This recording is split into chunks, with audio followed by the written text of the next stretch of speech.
Proyecto integrador módulo 12. En este proyecto nos plantean lo siguiente. En la casa de Rosalía se encuentra funcionando una bomba de agua, dos focos ahorradores de 60 watts y un foco incandescente de 100 watts.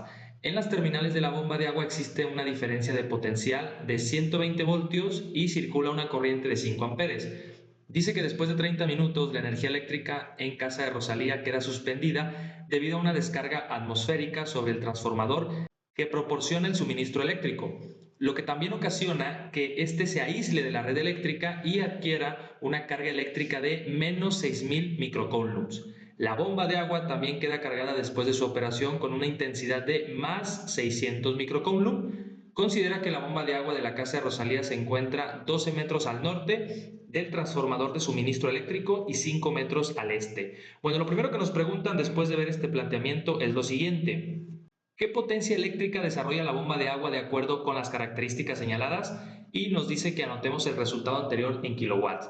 Para poder responder esta pregunta vamos a utilizar la ecuación de potencia, que potencia es igual a voltaje por intensidad. Eso significa entonces que el voltaje que tenemos es de 120 voltios porque nos está pidiendo la potencia eléctrica de la bomba de agua y en el planteamiento nos dice que esa bomba de agua tiene una potencia de 120 voltios. Así que esos 120 voltios lo vamos a multiplicar por su intensidad, que la intensidad se mide en amperes, que es igual a 5 amperes, porque aquí lo dice que la bomba de agua tiene 120 voltios y circula una corriente de 5 amperes. Así que multiplicamos 120 por 5 y nos va a dar igual a 600 watts. Ese resultado significa watts y nos están pidiendo que demos el resultado en kilowatts. 1000 watts es un kilowatt, así que lo que hacemos es una división. Dividimos 600 watts entre 1000 y nos va a dar igual a 0.6 kilowatts. Esta es la respuesta a la primera pregunta. Bueno, posteriormente nos hacen la siguiente pregunta. ¿Cuánta energía gastaron los aparatos antes de la descarga atmosférica? Es decir, al estar encendidos 30 minutos. Bueno, para calcular la energía consumida en 30 minutos, que es equivalente a 0.5 horas, aquí yo puse una coma, pero es equivalente a 0.5 horas, es la mitad de una hora, primero sumamos las potencias de todos los aparatos encendidos. Bueno, antes de seguir avanzando, el proyecto nos dice que hagamos lo siguiente, que primero, lo voy a poner de este lado, que primero calculemos la energía gastada por la bomba en kilowatts. Eso ya lo tenemos porque lo resolvimos en el inciso anterior, donde dice que es igual a 0.6 kilowatts. Bueno, lo segundo que nos piden es que ahora indica el gasto de energía de los focos ahorradores en kilowatts por hora y eso ya lo tenemos, no, eso no lo tenemos, eso lo vamos a calcular y lo calculamos mediante esta operación. Sabemos que hay dos focos y que cada foco tiene un gasto de 60 watts. Cuando un aparato te señala una cantidad de watts, significa que la gasta por hora. Entonces, cada foco gasta 60 watts por hora. Pero como tenemos dos focos, tenemos 120 watts. Ahora bien, esos 120 watts los vamos a dividir entre 1000 y entonces tenemos que esos focos ahorradores gastan 0.12 kilowatts por hora. ¿Por qué? ¿Por qué gastan 0.12 kilowatts por hora? Bueno, porque cada foco, si se queda encendido una hora, va a gastar 60 watts por hora. Si tenemos dos, son 120. Eso significa entonces que los dos focos prendidos durante una hora van a gastar 0.12 kilowatts. Bueno, ahora nos dice la instrucción que debemos de calcular cuánta energía gasta el foco incandescente en kilowatts. Hacemos el mismo procedimiento. Sabemos, en base al planteamiento del problema, que tenemos un foco incandescente. Ese foco incandescente gasta 100 watts, así que 100 watts entre 1000 watts nos da igual a 0.10 kilowatts y eso es lo que gasta el foco incandescente. Si ese foco se queda una hora prendido, gastará 100 watts. 100 watts representan 0.10 kilowatts, así que el gasto que tenemos es de 0.10 kilowatts. Ahora bien, lo que nos piden al final es, finalmente, suma la energía utilizada por los dispositivos eléctricos presentes en la casa de Rosalía para obtener la energía total en kilowatts. Sabemos que la suma de la bomba, de los dos focos y de los focos incandescentes es igual a 0.82 kilowatts por hora, pero nos están pidiendo que calculemos la energía eléctrica que se gastó en 30 minutos y sabemos que 30 minutos equivale a 0.5 horas, así que multiplicamos 0.82 kilowatts por hora por 0.5 y nos va a dar igual a 0.41 kilowatts por hora. Esta es la respuesta a la segunda pregunta que nos están solicitando. Bueno, ahora bien, lo siguiente que nos solicitan es ¿Cuál es el costo del consumo de energía eléctrica de los aparatos si el precio de 1 kilowatt, o sea 1000 watts, por hora es de 0.956? Nos dice que recuerda que para calcular los kilowatts por hora se debe multiplicar la potencia del aparato en kilowatts por la fracción de la hora que estuvieron funcionando. Bueno, lo que nos pide la instrucción es que calculemos lo que gasta cada aparato en los 30 minutos y eso lo multipliquemos por el valor de kilowatts y después sumemos esa cantidad para tener el total de gasto. Sin embargo, esto se puede hacer en una operación en conjunto, es decir, en una sola operación aritmética, que en este caso es multiplicación. ¿Por qué? Porque sabemos que la energía consumida, que la obtuvimos en el inciso anterior, es de 0.41 kilowatts por hora. Y eso lo multiplicamos por el precio de 1 kilowatt, que es de 0.956, y rápidamente vamos a obtener la respuesta. Sin embargo, la instrucción, después de la pregunta, nos está dando una referencia de que tenemos que calcular cuánto dinero nos costó tener prendido los aparatos los 30 minutos y que después sumemos ese dinero. Así que por eso te lo desgloso aquí. La respuesta es que se gastó en 30 minutos $392. Pero vamos a desglosarlo porque aquí lo hicimos de forma resumida, de forma general. Bueno, la bomba ya sabemos que en el procedimiento anterior, es decir, en el punto 2, ya sabemos que gasta 0.3 kilowatts.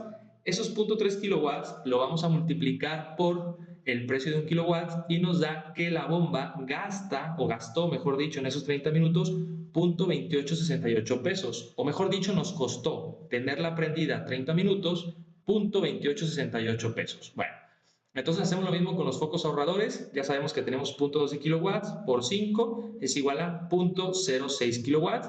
Y entonces lo multiplicamos por el precio que tiene el kilowatt y nos va a dar igual a 0.05736. Y finalmente vamos a calcular lo que gastamos o lo que nos costó tener prendido el foco incandescente. Este procedimiento ya lo hicimos en el inciso anterior. Llegamos hasta 0.1 kilowatts por 5, pues es la mitad de 0.1, así que es 0.05 kilowatts por hora por el precio por kilowatt y nos dan estas cantidades. Si tú sumas estas cantidades que te estoy poniendo en negritas, te va a dar el total de $39,196, que acá está redondeado y al final es el mismo resultado. Pero leyendo la instrucción, yo creo que sacarías mejor calificación si haces este procedimiento desglosado y este procedimiento general donde multiplicas la energía consumida que obtuviste en el punto 2 por el precio por kilowatt te va a servir a ti para comprobar el resultado. Bueno, entonces la respuesta es esta de aquí. Recuerda utilizar decimales distintos al mío, es decir, si a ti te salen más decimales, pon más decimales o no pongas esta cantidad completa como ya lo estoy poniendo.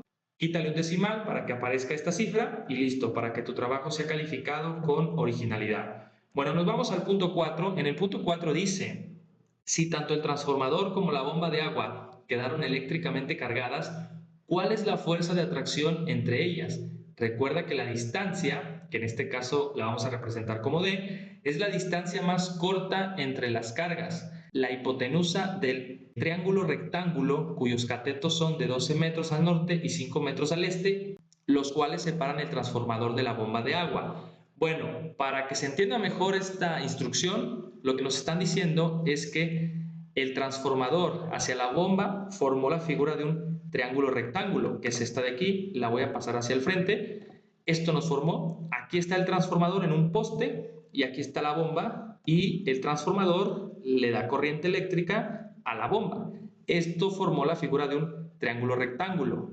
Las instrucciones nos dicen que hacia el norte, y aquí te puse los puntos cardinales, vamos a pasarlos hacia el frente también para que lo veas mejor. Hacia el norte, que es hacia este lado, dice que son 12 metros. Y hacia el este, que es este lado, aquí está, hacia el lado derecho de la pantalla, son 5 metros. Eso es lo que nos están diciendo las instrucciones. Bueno, siendo así, hago más chica otra vez la figura y bueno, esta pregunta la vamos a resolver con la fórmula de la ley de Coulomb, donde nos dice que la fuerza es igual a la constante de Coulomb por lo que resulte al multiplicar la carga 1 por la carga 2 entre la distancia al cuadrado, y estas líneas que tú ves aquí significa que vamos a considerar el valor absoluto de las cargas.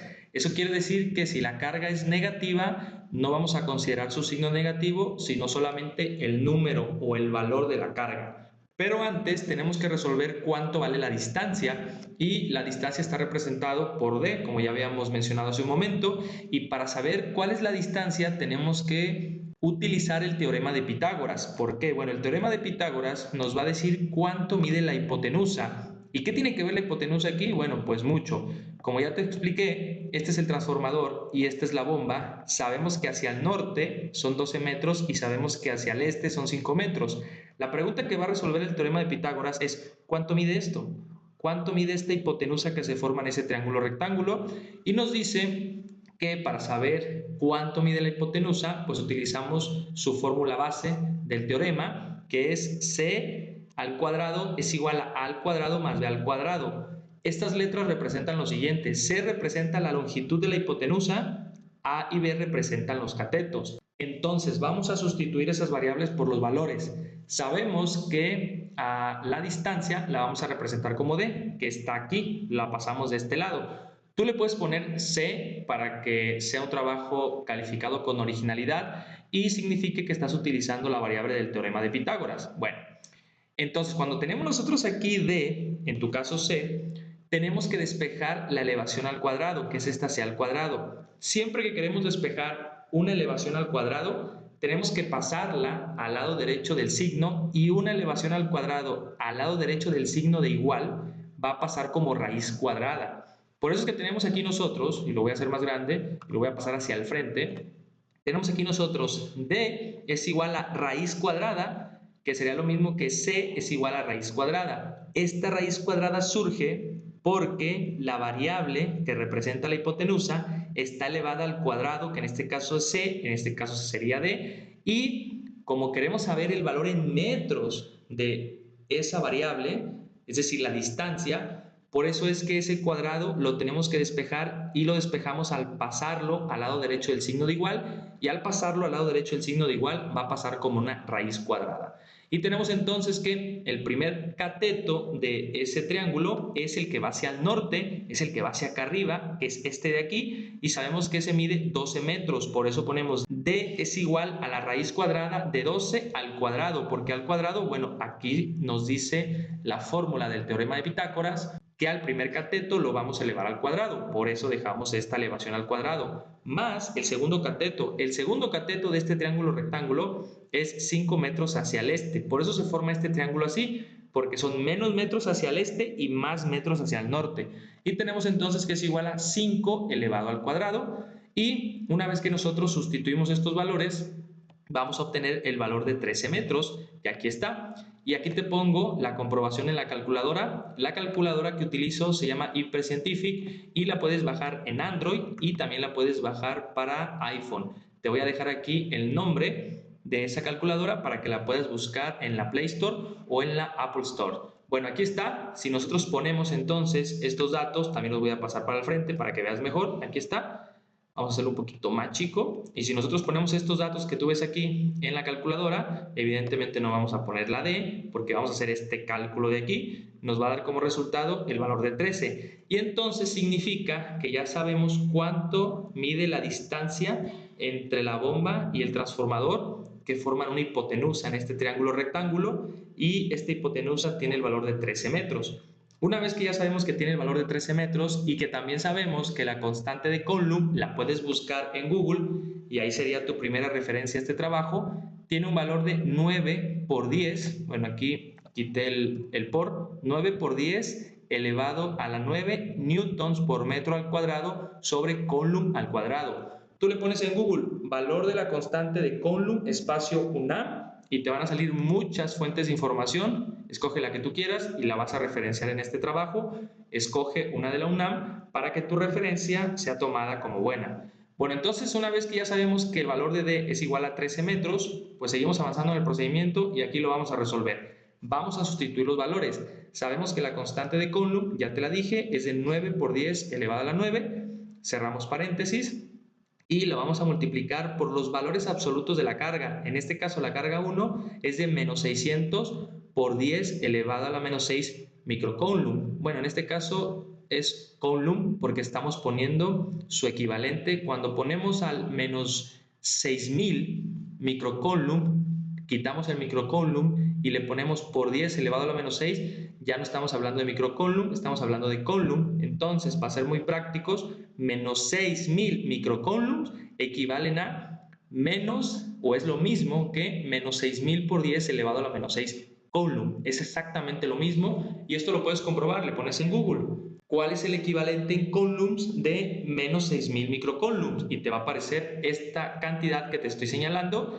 Es entonces que nosotros aquí te recomiendo que ya no le pongas el signo negativo. Yo aquí lo estoy poniendo para que tú no lo pongas y se califique con mayor originalidad tu trabajo. Así que sería 6000 por 10 elevado a la menos 6, cerramos paréntesis, por 600 por 10 elevado a la menos 6, porque recordemos que la carga de la bomba de agua, si te estás preguntando dónde surgen estos datos, es igual a 600 microcoulomb. Aquí hago una pausa y me regreso. Recuerda que la constante de Coulomb ya sabemos cuál es. La carga 1 es la del transformador. ¿Por qué? Si nos vamos nosotros aquí a la explicación del problema, nos dice que el transformador que proporciona el suministro eléctrico, una vez que recibe la descarga, se queda aislada de la corriente eléctrica y adquiere una carga eléctrica de menos 6000 microcoulomb. Entonces, estos menos 6000 microcoulomb son del transformador, que esa es la carga 1.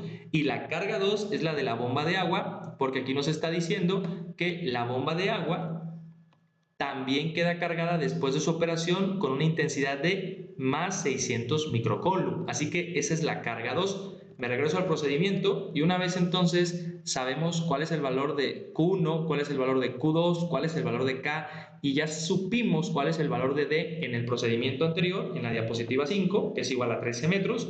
Ahora sí sustituimos los valores. Aquí recuerda que estamos tomando valores absolutos. Yo sí puse el menos 6000, pero tú no pongas el menos 6000 para que tu trabajo se califique con originalidad. Y una vez que nosotros sustituimos los valores en la calculadora, vamos a obtener la respuesta.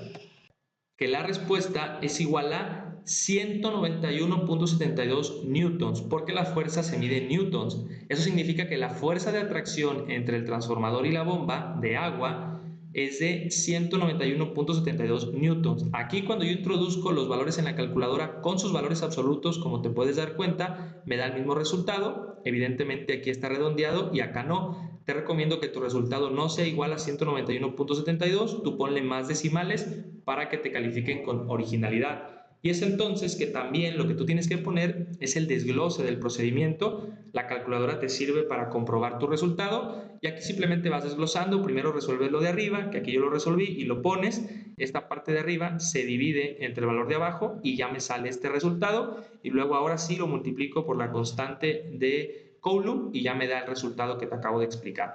Así que desglosa el resultado y la calculadora te va a servir para comprobarlo.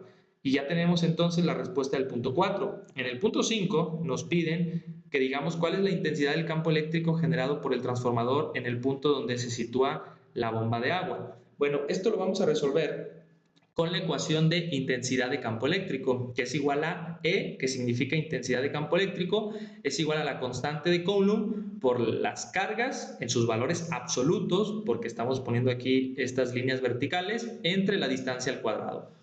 Bueno, sabemos que la constante de Coulomb es igual a 9 por 10 elevado a la 9. Aquí tú la estás viendo como 8.99 por 10 elevado a la 9. ¿Esto por qué ocurre? Porque en algunas fuentes de información no redondean la constante, lo ponen con todos sus decimales o con dos decimales, y en otras fuentes sí redondean la constante de Coulomb. Aquí yo estoy utilizando la constante de Coulomb como 8.99, tú utilízala como 9 o como 8.3 decimales para que tu trabajo sea calificado con originalidad. Así que ya sabemos cuánto vale el valor de K y cuáles son las cargas absolutas, o mejor dicho, cuál es el valor de la carga, en este caso del transformador, porque nos están preguntando del transformador. Nos dice cuál es la intensidad del campo eléctrico generado por el transformador en el punto donde se sitúa la bomba, y sabemos que el transformador tuvo una carga de menos 6000 microcoulombs, así que vamos a tomar su valor absoluto, recuérdalo, y tenemos entonces que la distancia es igual al valor de 13 metros porque ya lo calculamos en el procedimiento anterior. Así que nosotros introducimos esos valores en la calculadora y como te darás cuenta, el resultado es de 319.171.59 newtons por coulomb, porque los newtons por coulomb es la unidad de medida para la intensidad del campo eléctrico. Evidentemente aquí yo tengo más decimales y aquí te estoy comprobando que al introducir estos valores en la calculadora científica nos va a dar esto, pero tú tienes que desglosar el resultado y así es que lo introduces en tu archivo de Word de esta manera y lo vas desglosando. Primero resuelves la operación de abajo del cuadrado y te daría esto, luego resuelves la operación de arriba, ¿sí? Y después finalmente resuelves toda la operación y te va a dar este resultado. Tú lo vas desglosando para que tu trabajo se califique con originalidad y la calculadora lo que nos sirve es para comprobar el resultado. También lo puedes desglosar de forma distinta a lo que tú estás viendo en esta imagen y con eso tu calificación va a ser mejor. Entonces, la respuesta es que la intensidad del campo eléctrico es igual a 319.171.60 newtons por coulomb. Recuerda utilizar más decimales, no pongas esta cifra igual. Bueno, en el punto 6 lo que nos piden es ¿cuál es la intensidad de la corriente eléctrica del relámpago si duró 0.0016 segundos? Bueno, esto lo vamos a resolver con la fórmula de intensidad de corriente, que es igual a intensidad, es igual a la carga entre el tiempo.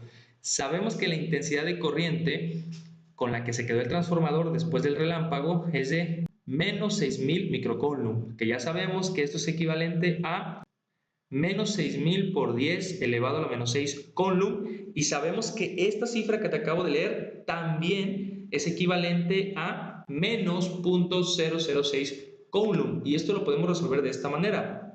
Si tú en la calculadora científica introduces este valor, te va a dar esta cifra que te acabo de mencionar, menos 0.006 coulomb en este caso. Sabemos que el tiempo es de 0.0016 segundos porque nos lo dice la pregunta y simplemente hacemos la división que está aquí y nos va a dar como resultado que la intensidad de la corriente eléctrica del relámpago es igual a 3.75 amperes. Esa es la intensidad de carga y la intensidad de carga se expresa en valores absolutos.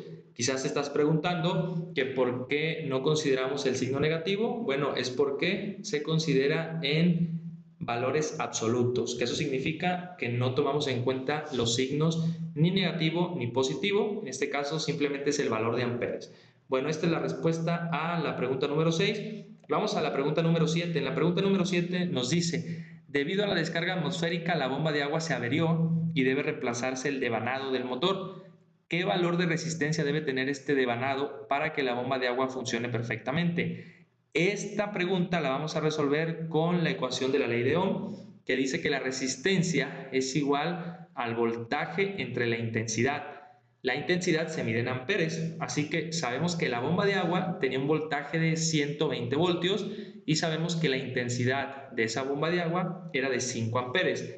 Esto lo vemos aquí en el planteamiento del problema. Aquí dice, mira, 120 voltios y 5 amperes. Bueno, regresamos a la parte donde voy, que es esta de aquí, y entonces sustituimos los valores y es resistencia, que es lo que queremos saber que debe de tener la nueva bomba o el devanado de la bomba, es igual a 120 voltios entre 5 amperes y nos da como resultado 24 ohmios.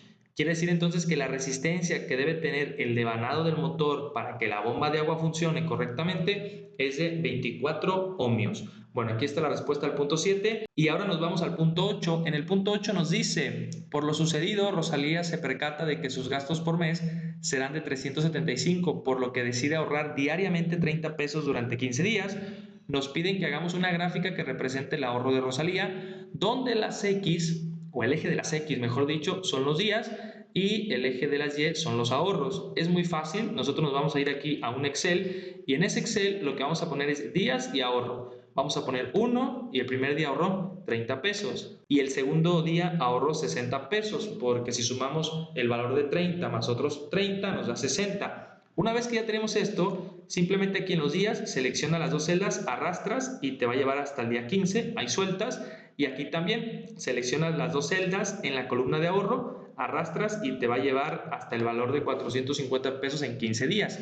Una vez que ya tienes esto, pues vas a seleccionar las dos columnas y te vas a ir a insertar y entonces te vas a ir a gráficos recomendados y te va a dar el gráfico que yo tengo, que es este de aquí, le das a aceptar y te va a aparecer de esta manera. Aquí en el título Voy a hacer un poco más pequeño esto.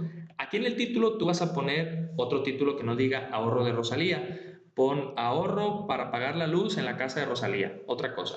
Aquí, por ejemplo, yo tengo del 1 al 15 y si te fijas aquí tiene del 0 al 16. Pues aquí solamente le das clic derecho, le vas a dar en dar formato al eje y aquí en dar formato al eje te va a aparecer esta ventana. Aquí le vas a dar 15, ¿sí? Aquí le vas a dar 1.